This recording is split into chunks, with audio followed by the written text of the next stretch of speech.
प्यारे बच्चों, स्वागत है आपका आज के इस वीडियो में। आज हम एक महान क्रांतिकारी विनायक दामोदर सावरकर जी से जुड़ा हुए एक मामले के बारे में बात करेंगे। ये श्री सावरकर का मामला 1911 का है, जो कि प्रत्यर्पण से संबंधित एक केस है या एक वाद है। श्री विनायक दामोदर सावरकर भारत के एक महान क्रांतिकारी नेता थे। उन्होंने भारत की स्वतंत्रता के लिए भीषण संघर्ष किया था। श्री विनायक दामोदर सावरकर भारतीय तथा ब्रिटिश प्रजाजन थे, भारतीय मूल के थे और ब्रिटिश उपनिवेश में वो जन्म लिया था उन्होंने, इसलिए उनके अधीन आते थे।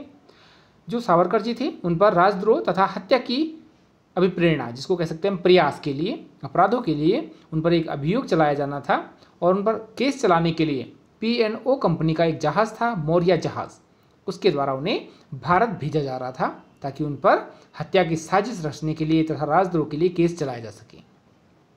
25 अक्टूबर 1910 को जब वो जहाज़, पानी का जहाज़ फ्रांस के मार्सेलेज बंदरगाह पर ठहरा तो ये समुद्र में कूद गए।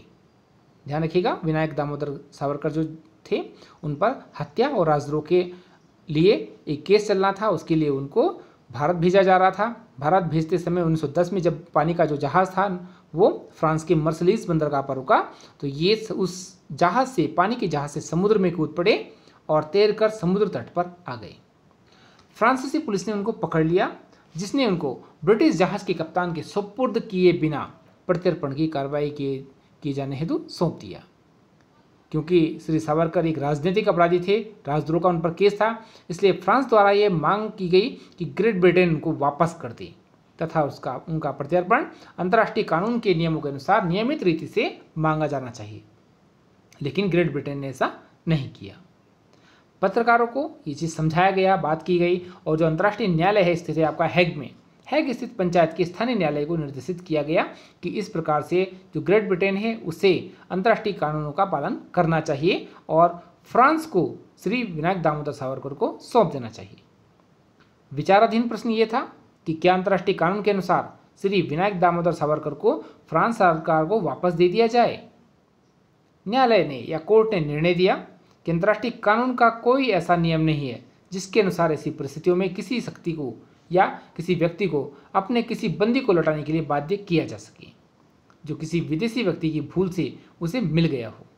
इसलिए निर्णय ग्रेट ब्रिटेन के पक्ष में किया गया।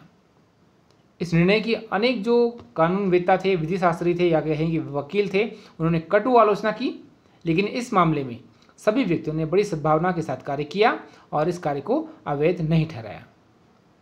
यद्यपि जो प्रत्यर्पण की विधि थी, दूसरे व्यक्ति को, किसी व्यक्ति को किसी राष्ट्र को सौंपने की विधि थी, उसका पालन इसमें नहीं किया गया क्योंकि सावरकर जी जहाज से कूद करके, तैर करके उस तट पर पहुंच गए थे और अंततः वो ब्रिटेन के पास पहुंच गए और फ्रांस को उन्हें नहीं सौंपा जा सका।